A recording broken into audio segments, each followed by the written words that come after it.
count 'em, 2 days away from the NBA trade deadline. Welcome to Mavericks Today. He's Jeffrey Cooperstein. I'm Harrison Graham. We got to react to this wild trade idea from The Athletic. It is a 3-team trade idea involving Kyrie Irving. So, yeah, lots of opinions coming your way from us. But how about this, Coop? A little trivia. You want to cue this up for the audience? I did cue it up. What is the highest jersey number worn in Mavericks history? And bonus points if you know who it was. Do you know? Is this as obvious as I think it is? It's not. Really? It is not. We'll reveal the answer at the end of the show. Coop did this without telling Harrison me. Harrison did not know about this. So stay tuned. I have my guess, but I won't say it out loud because I don't want to influence the audience in the comments here. So take a guess, and we will talk about it later on in the show. So let's get to this trade idea. Mavs, Hornets, Heat, a lot of moving parts here. P.J. Washington, Tyler Herro, Caleb Martin, and a 2029 first to Dallas. Grant Williams, Nikola Jovic, and Jaden Hardy to Charlotte. And then Kyrie Irving and Markieff Morris to Miami. Kind of crazy, only one pick involved in all these moving parts. Yes, for sure. I know recently I've been vocal on I'm kind of annoyed with Kyrie because he never seems to be available. I'm not sure this does it for me, though. I agree. I think you're getting 3 legit rotation players there, which is enticing, and there could be an argument where Luka with a bunch of really good role players maybe fits better, but you still need a legit number 2, in my opinion, to win a title in today's NBA. And whether or not Kyrie's the ideal fit, that remains to be seen.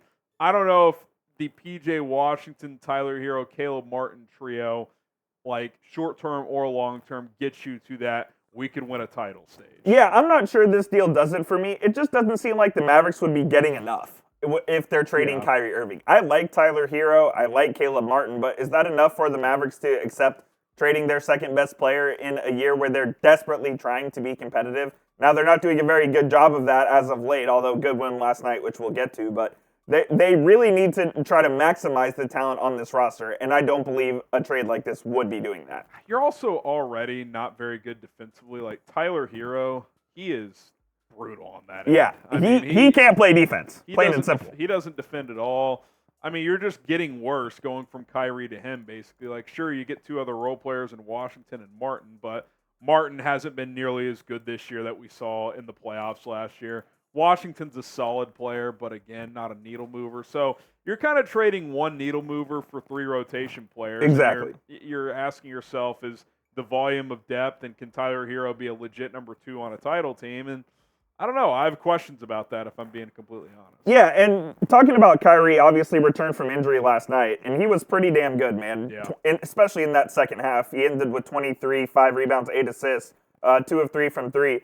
Look, when the guy plays, he is a magnificent player, and it's just a joy to watch on the offensive end. And even on defense, he's obviously not the greatest defender, but he does participate. He gets his hand in the passing lanes, can create some things there as well. This team needs Kyrie, man. I don't know how much more clear I can that's state what makes it frustrating, and that's why I've been frustrated with the situation recently, and that's why when they trade for him, I was excited, but I did have reasons for concern, which we outlined on one of yesterday's videos, is that his availability has been an issue in recent years, including this year. But you see a game like last night where Luka doesn't have to do a ton. He has, 19 points or whatever? Yeah, it was one of his lowest point totals this season. And you can kind of just let Kyrie cook, and some other guys can do their thing as well. So there's no doubt he makes a big difference. I know their overall record with him and Luka together is below 500, but I feel like it has improved this year when they've played together. They just haven't played enough minutes together. Yeah. That's the main problem. Is we were talking about this before. Luka is questionable tonight with a little nasal bruise or whatever. He did get hit in the face last night, and it took a toll on him. But these guys need to play minutes together, man. Yeah, I get it's a back-to-back. I get you might be able to win on the road in Brooklyn with just Kyrie and the guys, but at some point, are these guys gonna string together 15 consecutive games where they really get a feel for how not only they play together, but Jason Kidd gets a feel of how he wants the rotation to look. These role players get a feel of how it works playing with both of them at the same time, with one on the floor, one off the floor. You got to start stacking these minutes, man, of these two playing together. And this has become a theme.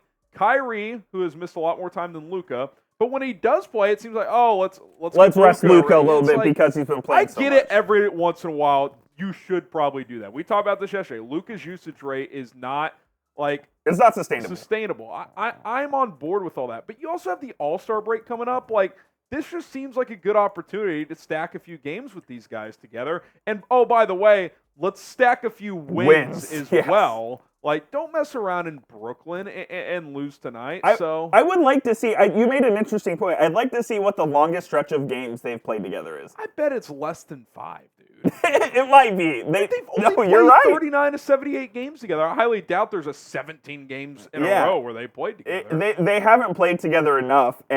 But like I said, we've seen that Kyrie is very important to this team. I don't like the idea of trading him at this point. This is what your starting five might look like if the Mavs did go through with this trade.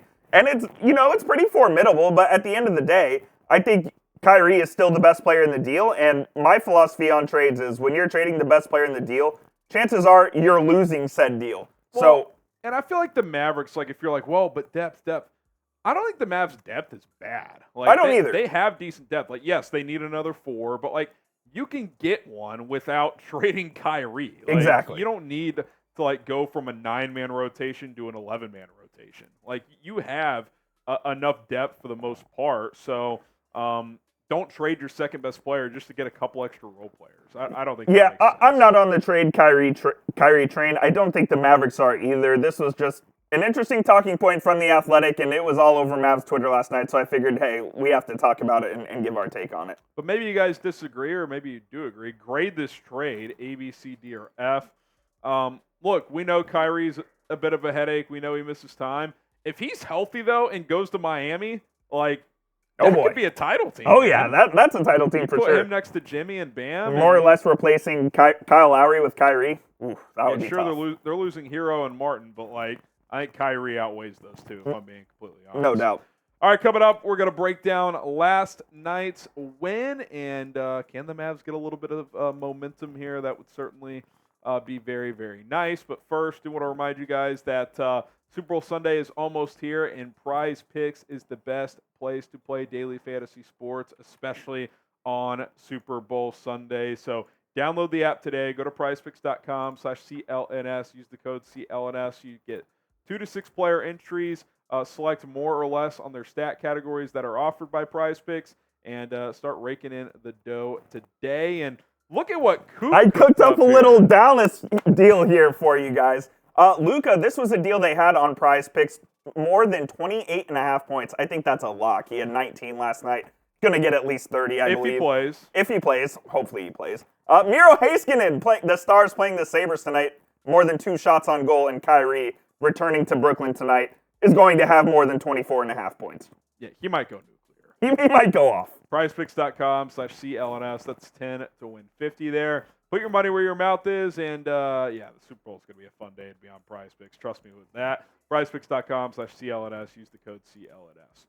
All right, we talked a little bit about this game earlier, Coop, but good win, needed it.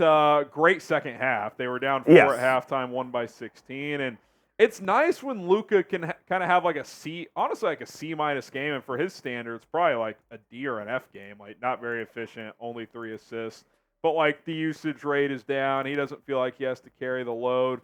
It was nice to see. How many games without Kyrie would you win with this stat line from Luka? 0? 0. I mean, seriously. No, absolutely. They picked up the slack. Luka last night obviously wasn't on his best game, and that's going to happen eventually. I think he kind of felt a sense of relief when Kyrie came back that he didn't have to carry the load.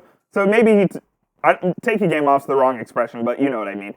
It was nice to see, and they got some help from the role players. Josh Green's been really good lately. Yeah, I mean, I know we've talked about the plus-minus in the defense recently, which I think is valid, but this is the best scoring stretch he's had in his career. Yeah, it's 11 easily. games now. He's around 14 points per game. He's shooting it well from the outside. So it's good timing because if you do want to get an upgrade on your roster, like his trade value's probably gone up here. It's also good timing if you keep him. Like hopefully he can like sustain this level of play offensively, especially. So That's been fun to see for him. And then even Maxi Kleber, I mean, he's kind of a tweener on defense at this point. Like, he's not physical enough to defend good fives. He's not quite athletic enough to defend fours anymore, but he's on one of his heaters right now. He kind of does this throughout the season where he has these stretches where he shoots the ball really well. I mean, 14 points. He had a 20-point game recently. So 5 assists as well. And the thing that is an underrated part of Kleber's game is he can put it on the floor a little bit and, and drive to the hole. So he kind of has that to his offensive game. If the Mavs can get 14 from Maxi Kleber every night, I feel really good about that. I'm just not sure he can do that at a consistent level. Same with Grant Williams, who also had 14 tonight. That's one of his best games of the season as well. Yeah, I mean, 14 points on just 5 shots from the floor. You certainly like that. It means he got to the free throw line some. So, yeah, I mean, listen, it was a good win. You got to see guys who haven't been very consistent put together solid performances. And a guy who's been one of your better players, although he's cold right now, Tim Hardaway Jr. Think about this. Oh, boy. Think about this, Coop.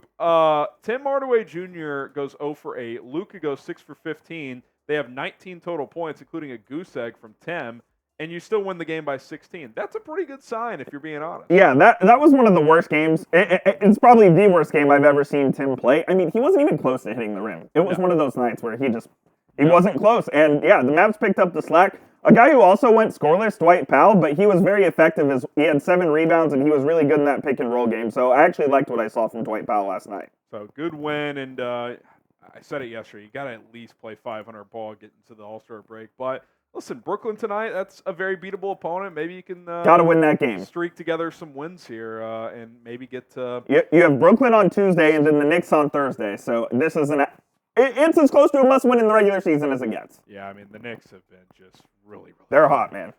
Recently, no doubt about it. All right, back to the trivia. What is the highest jersey number worn in Mavericks history? I thought Jay Crowder. Am I off there? Jay Crowder only wore 9 and 32 for the Mavericks. That's right. Never wore 99. He didn't wear 99 here. The answer is George King. He wore 94 in the 21-22 season when the Mavs had a COVID outbreak. Why did I... They signed George King for a couple of weeks, and he wore number 94. Why did I think Crowder? I thought maybe late in his career here he wore 99, but now that I think about it, he didn't. He's worn 99 basically everywhere else. He wore 96 somewhere, I think. I know he wore 99 in Boston and Miami. I believe he's worn it everywhere else except Dallas. All right. Well, so there you go, George King. Shout out George King. Who knows where he is? Mavericks legend. Not sure what he's doing nowadays. Yeah, not keeping up with his work, but he'll always have that until someone wears 95 or higher. All right, keep locked in, subscribe, turn on the notifications. 2 days away from the deadline. Trade rumors are going to be flying all over the place. We'll cover them all here on the show. If we don't have anything more later today, we will be back tomorrow. So until then, go Mavs.